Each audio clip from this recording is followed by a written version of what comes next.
This is Marquivas Furious Nias, and you're listening to Deeper Than Music Radio. Deeper than music. The core of you, the fans, the truth is deeper than music. Deeper than music. Simply the truth is the latest, the newest. Deeper than music. Deeper than music. The core of you, the fans, the truth is deeper than music. Deeper than music. Simply the truth is the latest, the newest. Deeper than music. Deeper than music. What up, what up, what up? This is your man Furious, Deeper Than Music Radio. I like to say, everybody, we survived. This is Friday, ready for the weekend. Today we have a very special treat. We have a actress in the building, and we're going to take you guys back a little bit and also to the current. If you're like me, you grew up in the 90s and 2000s and even the 80s. The 90s, there was this very special show that spawned off a lot of great actors and actresses. She was a part of all that. She was part of the cartoon The Proud Family, NYPD Blue, and she was also appeared in HBO's 6 Feet Deep. Ladies and gentlemen, we have Alisa Reyes here on Deeper Than Music Radio. How you doing? I'm well. Thank you so much for that introduction. I'm excited to be here. Thank you, and thank you for taking the time out of your busy schedule to be here on Deeper Than Music Radio. And I know that I just named a few, but I know that you've been involved in so many shows, so many movies. Can you give us a rundown on the ones that I missed? Yeah. So just to share a little bit about me, I started off on a show called All That on Nickelodeon. I'm from the original cast. Basically, I was on it from the pilot going into the first 3 or 4 years of the show. After all that, I moved on to a show called One World, which was a Peter Engel show. He did Saved by the Bell, City Guys, Hang Time. And my show, One World, that I was on, I played the role of Marcy Blake, where I then won a Hollywood Reporter Award for Best Actress. So after all that, it was really great to move into, scripted sitcom and do something a little different, though my experience with All That on Nickelodeon was memories galore, and, I wouldn't change anything. I had a blast doing it. And then later on, I moved on to more TV and film such as NYPD Blue, 6 Feet Under, Without a Trace. I was on Passions and Bold and the Beautiful, ER, American Family, Boston Public, Wow. and then I was also the voice of LaCienega Boulevardez on the Disney cartoon The Proud Family, and now I'm working on a multitude of different projects, and it's just great to be here to be able to just, show that love and light back out to the fans and just kind of get reacquainted on what's new in my life and kind of, go down memory lane, I guess. Yeah, because we were just talking earlier, and all that was like our Saturday Night Live, and then just to think about the talent that came out of that, you, Amanda Bynes, Keenan and Kel. I don't really remember. Was Nick Cannon a part of it, or? Nick Cannon was involved as well. You see, I was on it with Kel Mitchell, Josh Server, Lori Beth Denberg, Keenan Thompson, Angelique Bates, and Katrina Johnson, and myself. And then Angelique had parted ways. Amanda Bynes had came on. So yeah. I worked with Amanda. Then Katrina Johnson had left. And then I had left.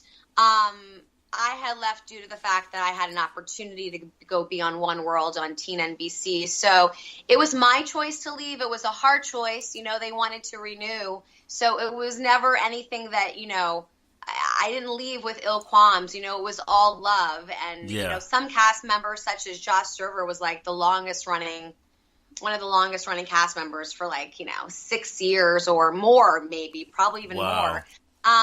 And that was great for them. But for me, I wanted to just kind of veer off and do other things. I started acting when I was 8 years old. I'm from Manhattan, New York. I'm Irish, Italian, Dominican. I'm kind of like a United Nations mix. Yeah. Yeah, because I see that you were modeling at 8, and you also went to performing arts school, correct? Right. I used to go to the old Fame School in Manhattan called PPAS. Shout out to Professional Performing Arts School. And I went to a school where Britney Spears, Claire Danes, Alicia Keys actually went to school as well. I did musical theater, so music was also always in my blood. So, I've had a record deal, and, I've pursued the music route as well. I would say definitely, being a diverse entertainer, you want to be a jack of all trades. And if you're not, that's okay. But I'm a multitasker, and I'll get bored just doing one thing. So as long as I'm doing something creatively within the arts, I'm content and happy to a certain extent, of course. But I'm pretty much happy overall. So you started at 8. Was that around the time that you knew that you wanted to do acting and singing, or did it just evolve from like, at first you wanted to be a singer and then like, okay, I want to also act as well, or was it all? No, I wanted to be on TV since I was like 3, but, my grandmother, God rest her soul, was concerned about like, oh, Alisa's going to lose her childhood, because I grew up an only child, and, basically, my family was really, not sheltered, they let me do whatever, but they wanted to make sure that putting a child in the entertainment business, was this the right thing? And my mom, God rest her soul, was my number one supporter. And so she at many times dropped everything so I could pursue my career. I probably would have started at 3 or 4, but my voice got really heard by 7 or 8. And by 1990, I joined Screen Actors Guild and been an active SAG member since then, going strong within our union, and basically just proud to be a working actor.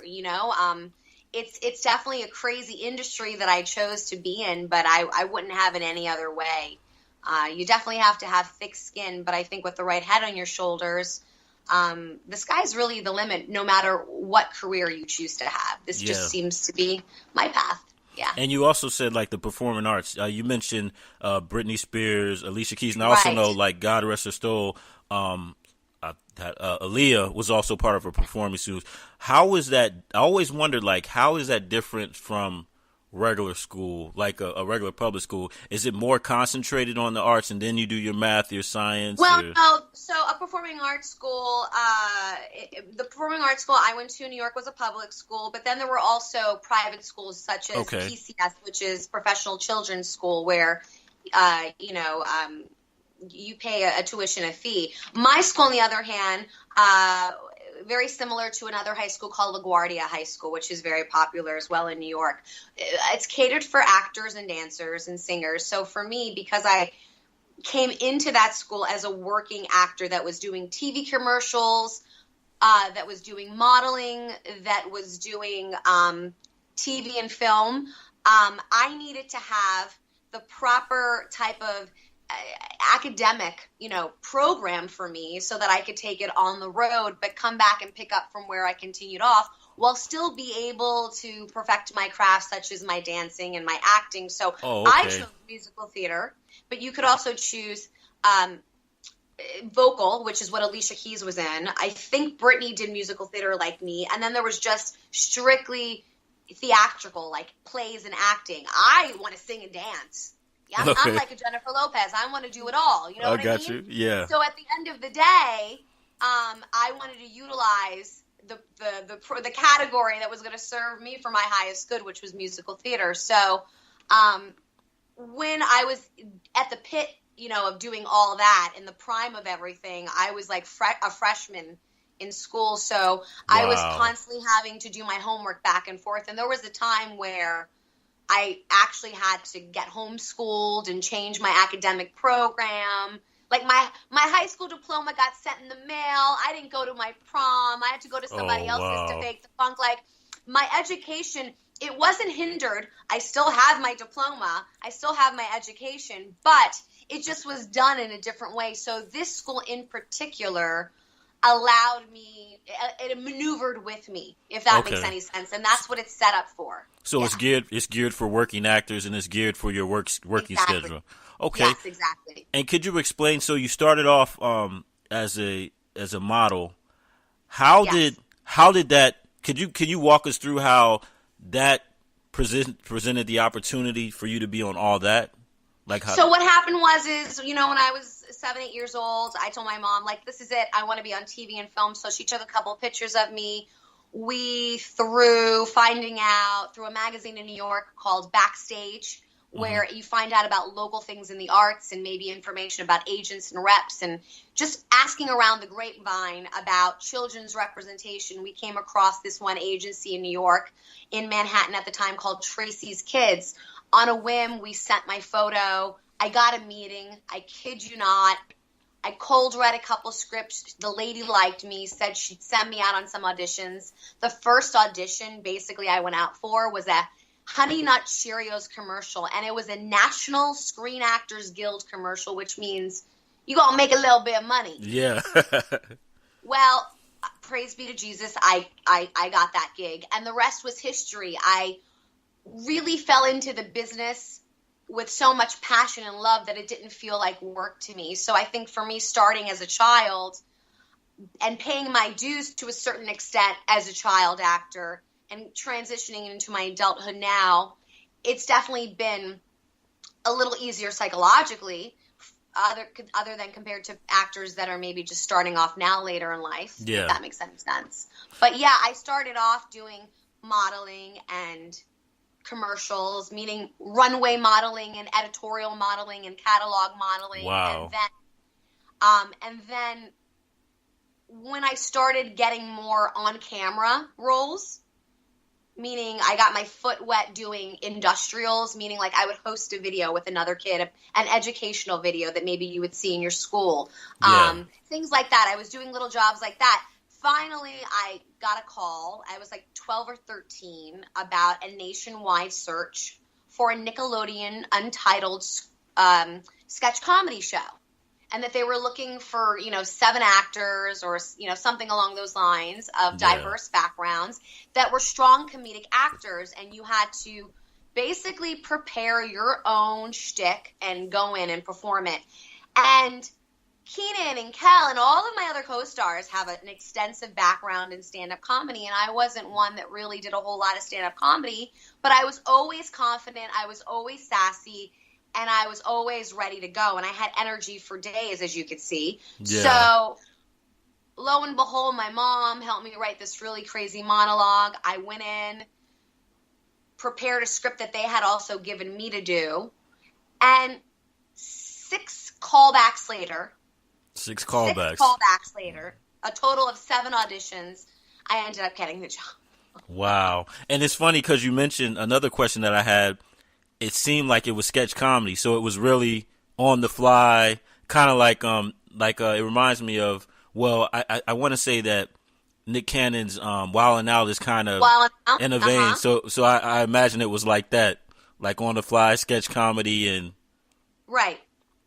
I mean, it was like SNL, but for kids. In conjunction, there were scripted parts, and there were specific characters assigned to specific actors. Like, I was Kiki the Island Girl. I was on an island with Lori Beth Denberg, and we were basically stuck on the island, and every time an opportunity came, I would screw it up. It's my character. And I was kind of like Marianne from Gilligan's Island with these 2 pigtails and these like high-waisted shorts and this like cute little checker top, and Lori Beth was just like sunburn, miserable, and I'm happy and hyper as heck. And every time we get the opportunity to exit the island, to get rescued off the island, I do something to keep us on the island. And then at the end of the skit, I would always be like, we're here forever and ever and ever. And so that was kind of like my character that I always did. And that was a blast for sure. So let me ask you a question. What is your fondest memory of that time period? I would say like all the musical guests, to see the musical acts that performed with us then that are just like mega stars now is just like iconic.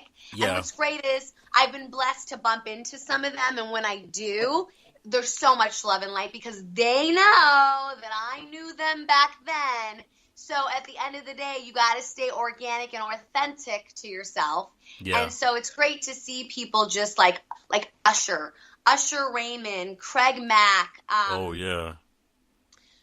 TLC, we had Moke and Steph, who is now Candy on Housewives, right? Oh, yeah. We had Busta, we had Monica, Brandy, I met Ray J when Brandy was on the show, and now looking at Ray J, doing all his stuff. So it's just the 6 degrees of separation is crazy. Yeah. And I think there's always going to be this like eternal like respect for that generation because everybody loves the 90s. I mean, yeah. This was like late TV 90s. Music has changed, but the 90s will always remain the same, Exactly. So you said the reason why you left is you had the opportunity from One World.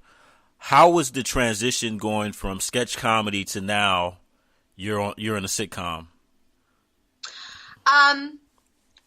It was a fresh breath air in regards to an adjustment, but it was definitely adjustment in regards to, okay, so now I'm going to be a little bit more serious and I'm playing a character that's an ongoing character, because what I loved about One World was I was fresh off of all that.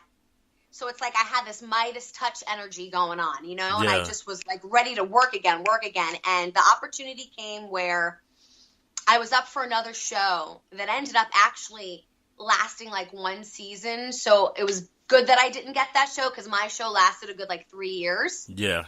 And all that we had shot originally in Orlando, and then the show got so successful, thanks be to God, that we moved out to Paramount Studios at the old Dr. Phil studio. Now, One World was shot in LA as well. Wow. So I, after all that, went back to New York, auditioned for One World, had a callback, again, like in person once in New York, and then they flew me for a screen test to California with my mama. Wow. I auditioned for Peter Engel and the Executives.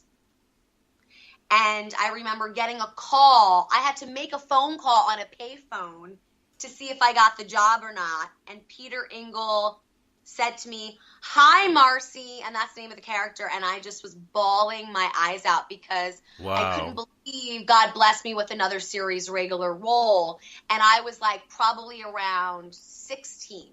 Mm-hmm. So all of my teens, I was working. You're working, yeah. I was working, but I was having a blast, and I was with my mother, who was my Roddy-Da Rock, and now she's my angel in heaven. So she was with me. It was just my mom and I doing all of this, and we were just loving life. I probably drove her crazy at times, but we were just loving life. Because it sounds like in that profession, you have to be very fluid, like... Okay, you're going to do an audition here. You're going to do this. You have to be at the beck and call of the energy of the frequency. I like that. I say that because I teach and coach kids' acting classes, and I also coach all ages. Yeah. But I tell my clients, I tell my students, if you won't go to that energy, somebody else will. And that's very true. It's like Eminem. You only get one shot. Do not miss your chance to blow because opportunity comes once in a lifetime, right? That is very true. You got to work it. It's the law of manifestation. It's the law of attraction. What you put out comes back to you. That's what I feel. And then, so after One World, Proud Family, correct? Yes, and that was just a blast in itself. Tommy Davidson, yes. Yeah. He's so funny. Question. The difference, so now you go from sketch comedy, sitcom. How is voice acting different than the other two? After sitcom, I go to soaps. I had to do a soap too. I was on Passions and Bulge and the Beautiful. Okay. And the soaps kind of gave me this. It was like a nice push by God to make me be a young lady. Does that make sense? I got you. Because See my wave. I learned how to wave, right? Yeah. And then transitioning out of the soaps, I was starting to do more like my NYPD Blue, ER, like the edgier roles, right? Yeah. And that's when the Proud Family surfaced, kind of in the midst of all that. Oh, okay, where I got a call for an audition. Now, voiceover world is a whole other spectrum, meaning there are people that's all they do. So to be a little fish in that big ocean, you're like, okay, I'm going to give it a go and just leave it up to God. That's all you could do is audition, do your best, and leave. Well, I remember they were very adamant about wanting actors, voiceover actors that were actually real actors. They didn't want voiceover actors. They wanted something different because they wanted to maybe be able to do some stuff with us on camera they didn't want just a voiceover actor. I remember that being told to me. So I was like, okay, that's different. So whatever. I went in, and I remember when I read for LaCienega that they wanted her to be the typical, because I'm Irish, Italian, Dominican, so like I could play all kinds of roles, yeah. And I remember they wanted her to be very Latina, and they were like adamant about me giving her this authentic, like, Juno accent, and I was like, oh, come on. I was like, I could talk like this all day if you want me to, but I really think, to give her that edge and that now is to make her sound American, Latin American. Yeah. And I'll just give her a different frequency and tone. So I went from talking like this to like talking like this, just a little higher in my register and more like almost like a valley girl. Yeah. You know, I was tired of also being pigeonholed in a box that I had to have an accent. Yeah. So it was great to not have to make her have an accent just because she was Spanish. Because my father was played by Carlos Mencia. Oh, yeah, okay, Minor Mencia, Carlos. I didn't even realize that. Yeah, okay. And Kyla Pratt plays Penny Proud. Soleil Moon Frye, who was Punky Brewster, played. Yeah.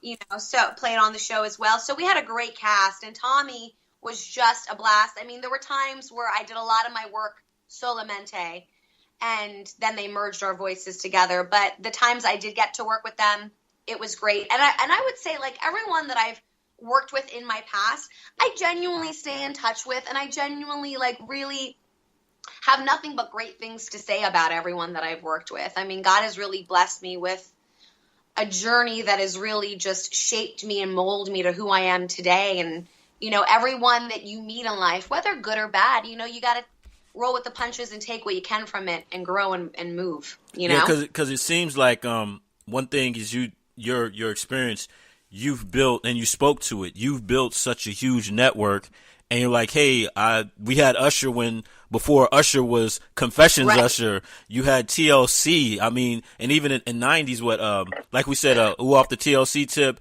and then Crazy Sexy Cool, and they had the theme song, so you have all these people that right. That you're surrounded with, and like you said, the universe and the energy brings you around so many people. And how was that experience? Because I also wanted to ask you, with voice acting, were you in the room or were you by yourself in the booth? But you kind of, so like I said, usually I'm solamente by myself, unless, you know, they were specific about wanting the energy of all of us. But usually what transpires is I'll read each scene, and our lines are numbered. So, you know, they'll be like, today we're doing scenes 1, 2, 3, you know, lines 1 through 50. And okay, we're going to do one take, lines 1 through 10.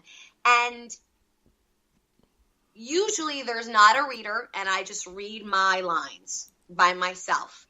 So a lot of people think, oh my God, voiceover acting is so easy. You could just show up in your PJs. No, it's actually the other way around. You have to give tenfold your energy. You have to breathe. You have to know when to breathe. You have to know when to enunciate. You have to know when to give a specific physical action in case I have to cough or laugh or scream. I mean, video game actors, they scream all the time.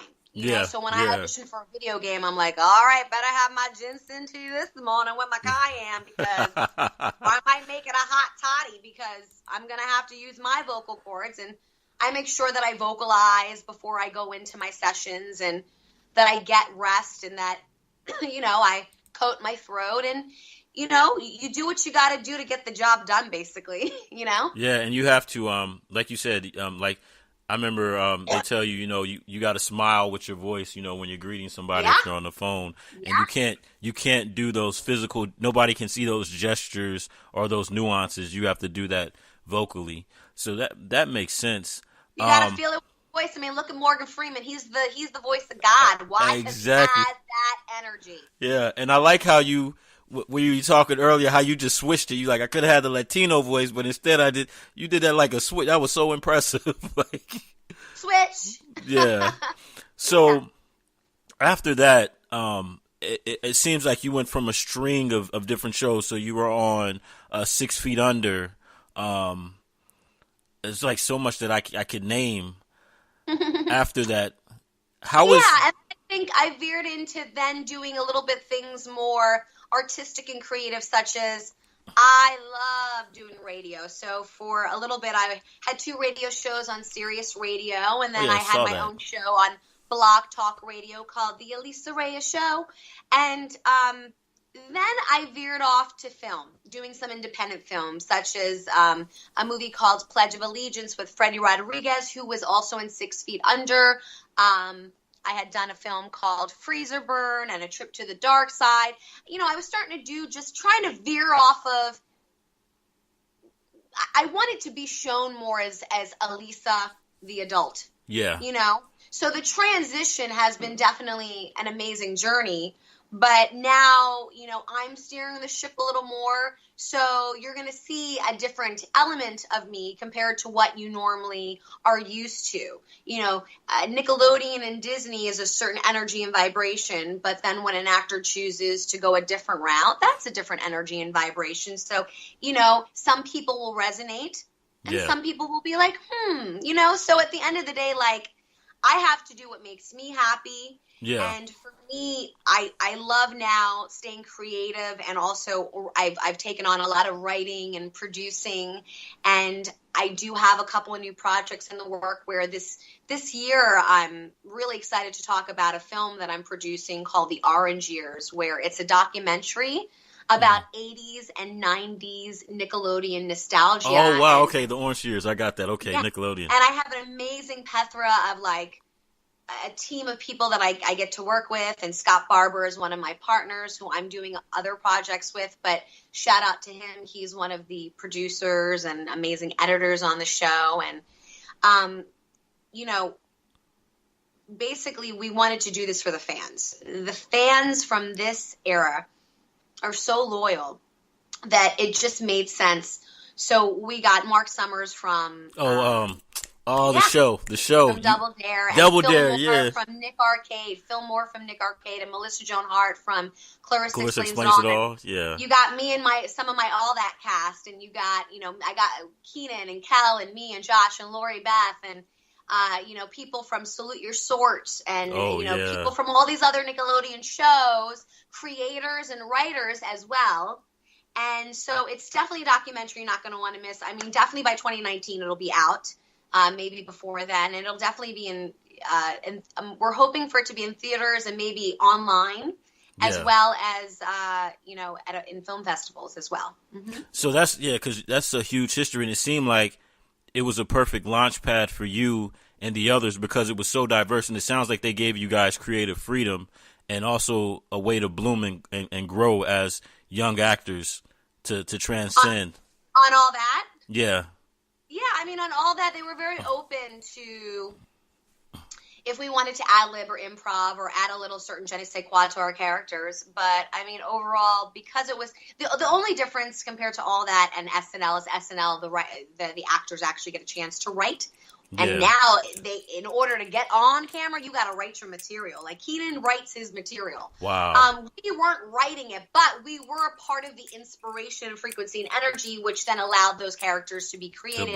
And then once we put forth the energy of bringing them to life, it was just a domino effect of magic. And that's why us as an ensemble, as an original cast, you're always going to remember that energy because there's nothing like an original cast of a TV show, right? Yeah. When you think of every TV show, and then later they always add in somebody new or they do a twist, and that's okay. It's great, you know, but you're always still going to remember that original frequency, you know?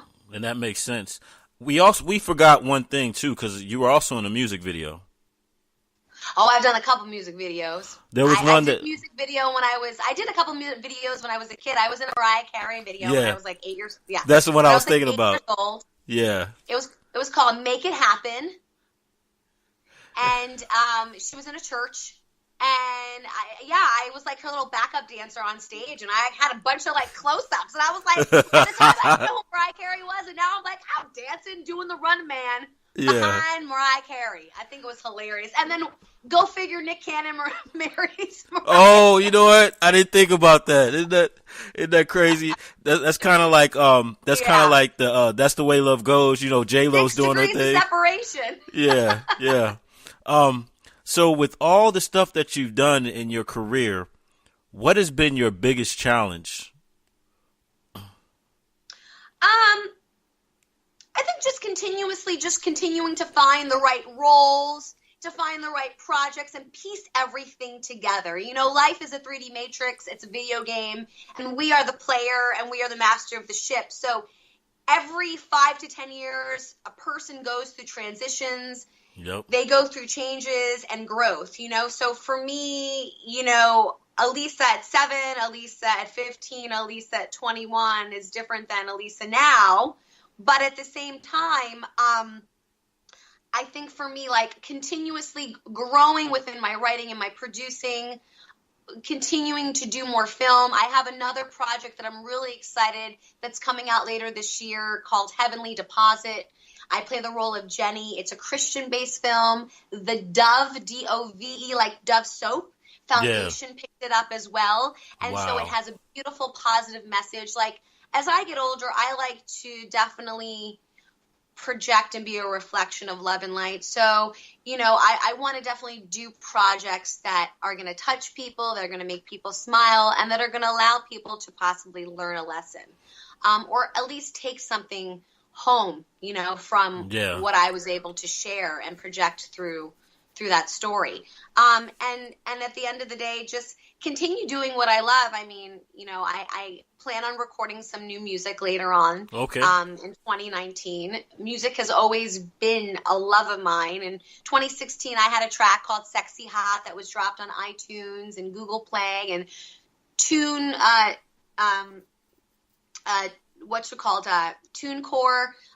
you know, made me like a featured artist and all that stuff. So, it was really for the fans. I did this track because I wanted to do a fun video for the fans. So shout out to Donnell Henry and John Howley and Success that were a part of my team to make that music actually happen.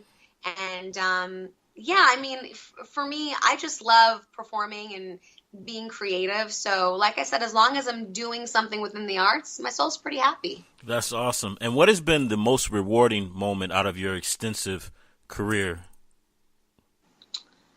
It was an honor to win a Hollywood Reporter Award for Best Actress for my show One World, because One World was a show about 7 adopted brothers and sisters. And shout out to my co-star Harvey Silver, who passed away. He played my brother on the show. He passed away a couple years ago.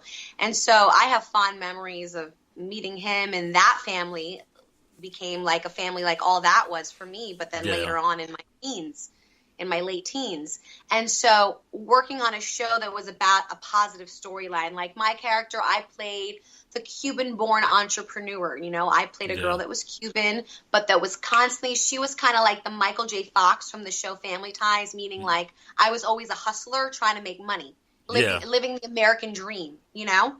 And all of us characters had a different story. So I'm very specific as a diverse Latin, Italian, Irish actress, very specific on the roles that I pick. I want to make sure that, you know, it's not too much this, it's just right enough this. So now as I get older, being able to creatively write and produce and having a little bit more power in regards to what I choose that I want to resonate with is what I'm looking forward to.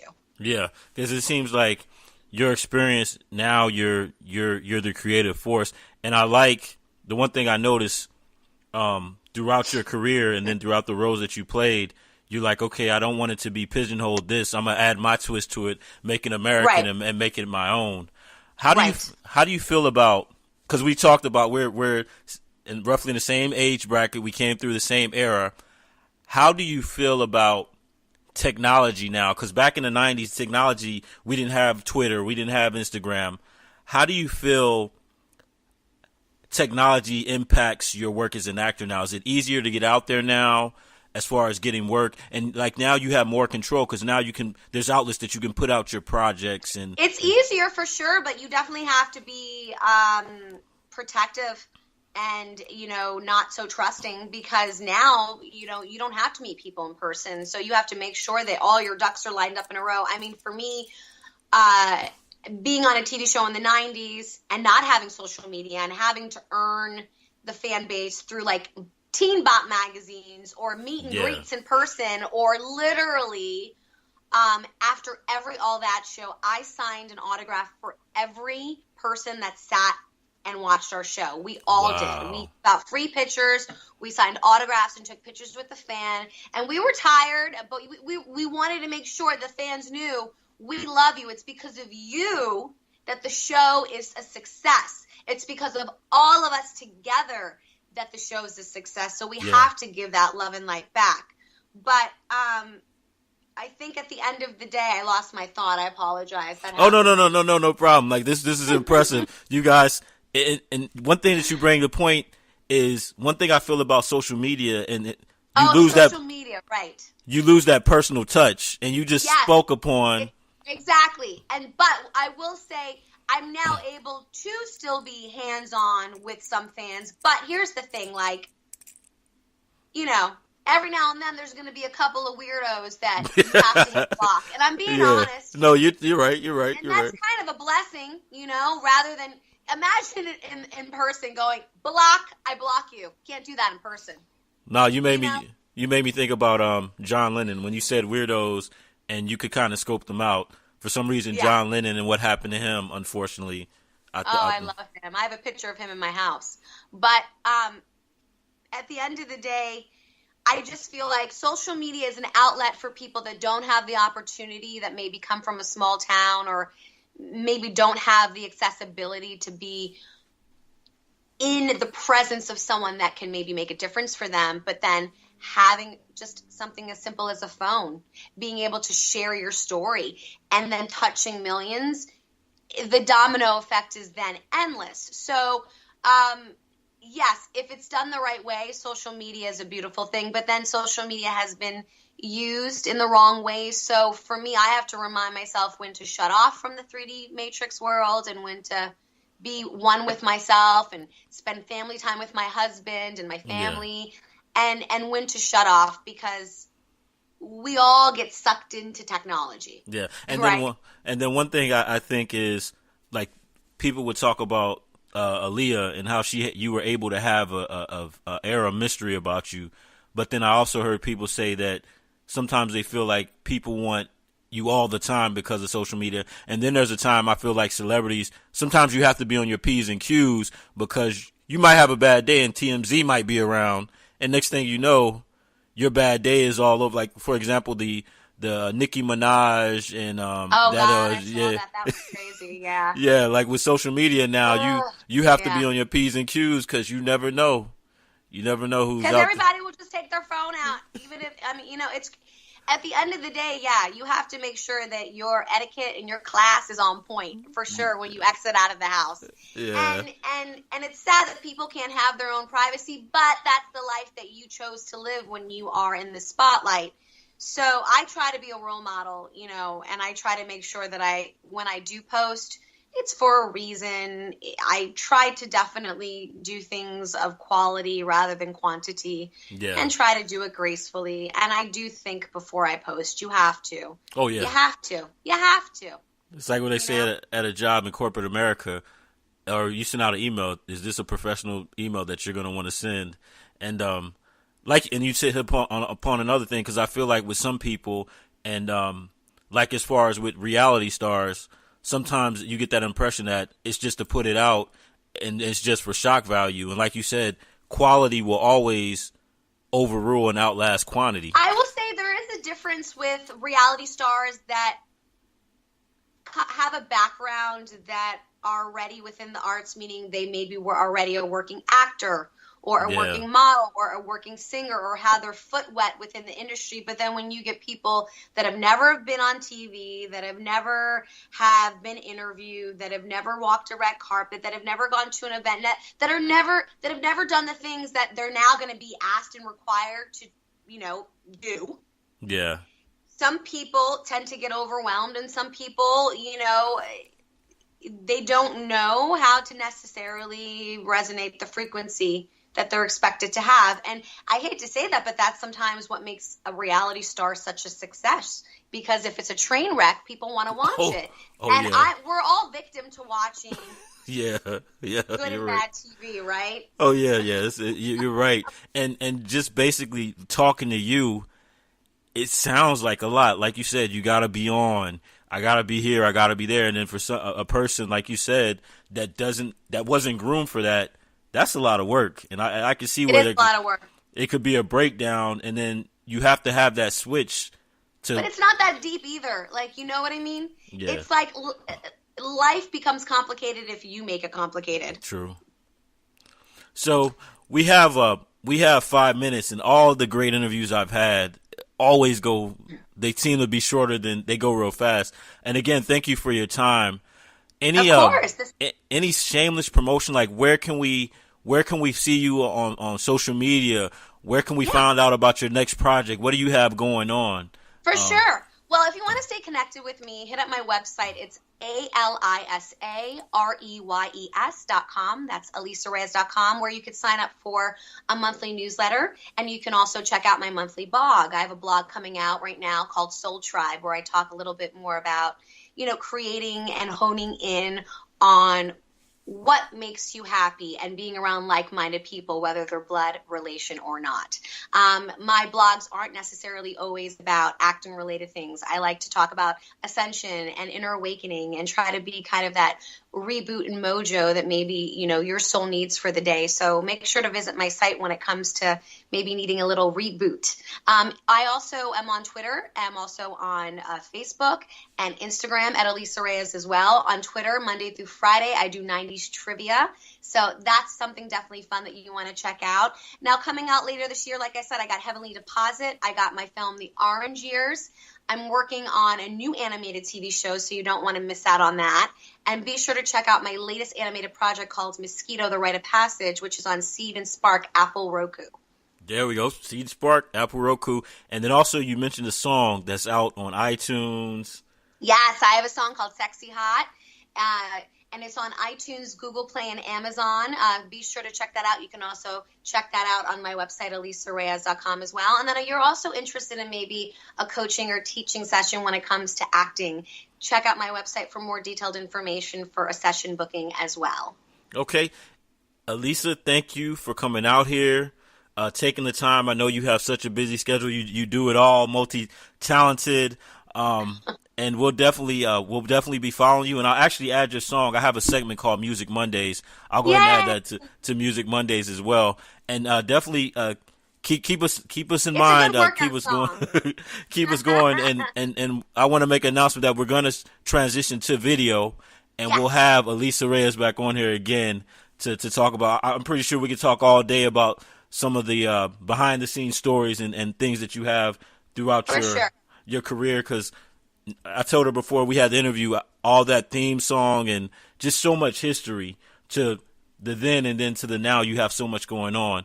So thanks again for your time. And any last words you want to say before we sign off? I just want to tell everyone I send so much love and light. Just keep on trucking and be that inner light so people can then just be the reflection that you are.